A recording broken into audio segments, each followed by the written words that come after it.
오늘 그 한국일보 단독이었나요? 비화폰 서버 관련한 얘기 혹시 보셨습니까? 그간에 그 김성훈이하고 김건희하고 윤석열이가 그렇게 지키고자 했던, 그리고 심우정이가 압수수색 영장 청구를 안 함으로 해서 경찰 청구를 계속 반려함으로 해서 지키고자 했던 그 비화폰 서버가 막상 이제 들어가서 경찰 수사대에서 확인을 해보니 지들은 자동으로 지워졌다고 생각하고 다 지워진 거라고 믿고 있었는데, 정작 그 비화폰 내용이 그대로 저장되는 서버가, 보안 서버가 따로 있었다. 그래서 경호처도 모르고 지들도 이런 그게 고스란히 보안 서버에 저장돼 있다는 사실을 모르고 있다가 엄청 당황한 것 같습니다. 근데 그 상황에서 이제 비화폰을 사용한 모든 내용들이 다 드러난 것 같고, 그리고 그러면서 이제 윤석열, 김건희가 그동안에 거짓말했던 거, 그다음에 비화폰을 가지고 누구랑 통화했는가, 대개는 그냥 전화해가지고 전화 받으라고 한 다음에 자 지금부터는 비화폰으로 하자 뭐 이런 식으로 하면서 이제 나쁜 짓 꾸미고 했었는데, 그게 지금 다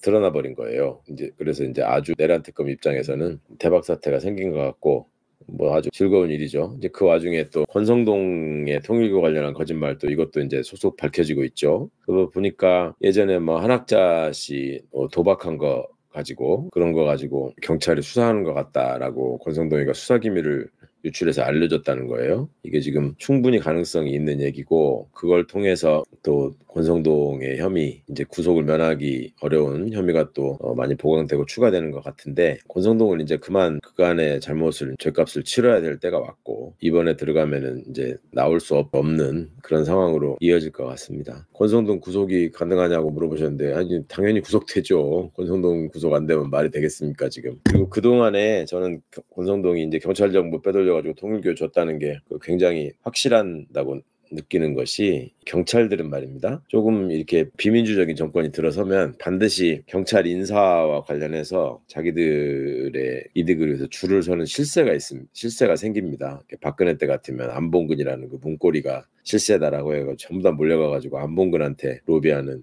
사람들이 많았고, 윤석열 때는 또 권성동이, 그러니까 경찰 출신 이철규보다도 권성동이 훨씬 더 그 경찰 인사에 많이 관여를 하고, 거기에 줄을 대야지 승진한다 뭐 이런 얘기가 경찰 안에서 파다했던 것 같아요. 그래서 권성동이 좀 나쁜 경찰들하고 이래저래 그 소통을 많이 했던 것 같고, 수사기관들의 그 기밀을 여러 군데 전달해주고 또 그 대가로 돈을 받고 뭐 이런 일이 있지 않았나 강력하게 추정하고 의심되는 상황이고, 그걸 이제 특검이 거의 확인하는 과정인 것 같습니다. 그래서 뭐 체포동의안 표결이야 무슨 지가 불체포 특권을 내려놨네 어쩌네 하지만, 그거는 그냥 정치적 수사인 것이고, 당연히 체포동의안은 표결 절차에 들어가야 되고, 그 결과 영장실질심사를 받고 그리고 이제 구속되지 않을까 생각합니다. 한덕수 불구속 기소에 대해서 걱정하시는 분들이 어제 오늘 뵌 시민분들 중에서도 많더라고요. 이게 또 법원이 예전에 조이대가 한 짓처럼 이상한 짓을 지금 꾸미려고 하는 거 아니냐. 그런데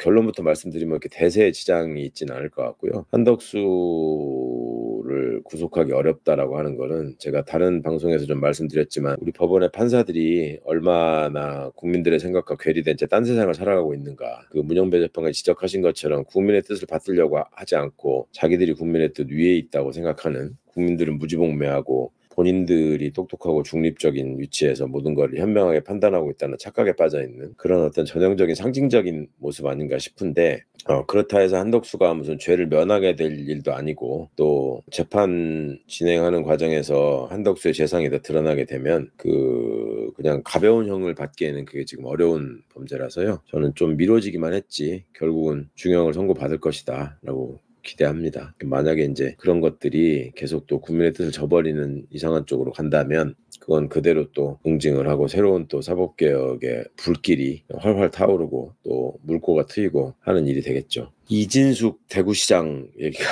나오고, 이진숙이 뭐라고 지금 면직 얘기가 나오니까 자기 임기를 보장해야 돼 헛소리를 하고 그러는데, 그 참 나쁜 사람이에요. 그죠? 매우 중요하고 공정성을 유지해야 할 자리에 조금의 공정성도 없이 그냥 어거지를 쓰고 버티는 상황이 됐는데 전환길 같은 사람 말을 듣고 또 고무된 모양입니다. 화이트카페님 또 죽은 내란당은 잘 죽으면 될 것 같고 한국 정치를 위해서라도 이탄희 같은 젊은 정치인이 다시 복귀해야 한다고 본다. 복귀가 가능할까요? 아니 그거야 유권자들이 선택하시는 거죠.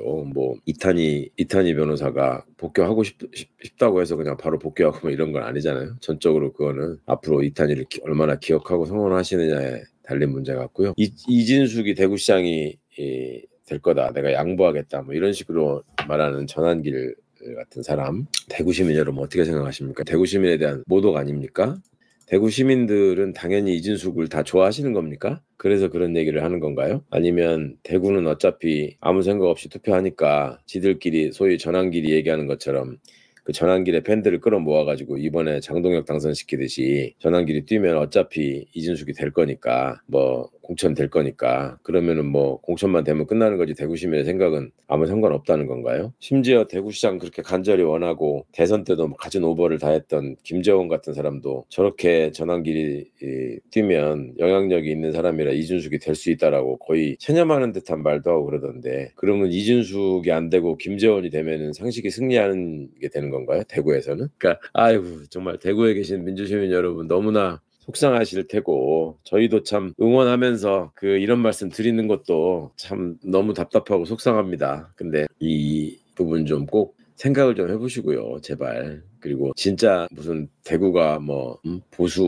보수의 무슨 수도인 것처럼 그렇게 얘기하고 그 다음에 뭐 또 서문시장이 무슨 보수의 심장이다 막 이렇게 얘기하는데 그런 데다가 보수를 갖다 붙일 수 있는지 제발 제 책 사보시라고 안 할 테니까요. 서점에서 좀 빌려보시고 거기에서 좀 얘기하고 있는 보수라는 게 무엇인지 좀 한 번만 좀 생각해 보시기를 바라고 그것도 안 되시면 클린트 이스트우드가 만들고 주연한 그랜토리노라는 영화 있습니다. 그걸 좀 보시면서 클린트 이스트우드는 누구신지 아실 거 아니에요. 그 클린트 이스트우드가 말하는 그 진정한 보수의 의미가 뭔지 그런 영화를 통해서도 좀 느껴보시고 함께 좀 생각을 좀 해보셨으면 좋겠습니다. 진짜 부탁드립니다. 나라가 어떻게 되는지 좀 생각을 하셔야죠. 대구에 계신 민주시민 여러분 저희 방송에도 많이 함께 해주시고 하는데 진짜 감사드리고요. 끝까지 기운 잃지 마시고 저희가 계속 성원하고 또 함께 하다 보면 대구도 변할 날이 올 것이다 라고 생각합니다. 많은 분들이 TK에서는 경북보다는 대구가 그래도 더 빨리 변할 것이다. 변할 가능성이 있다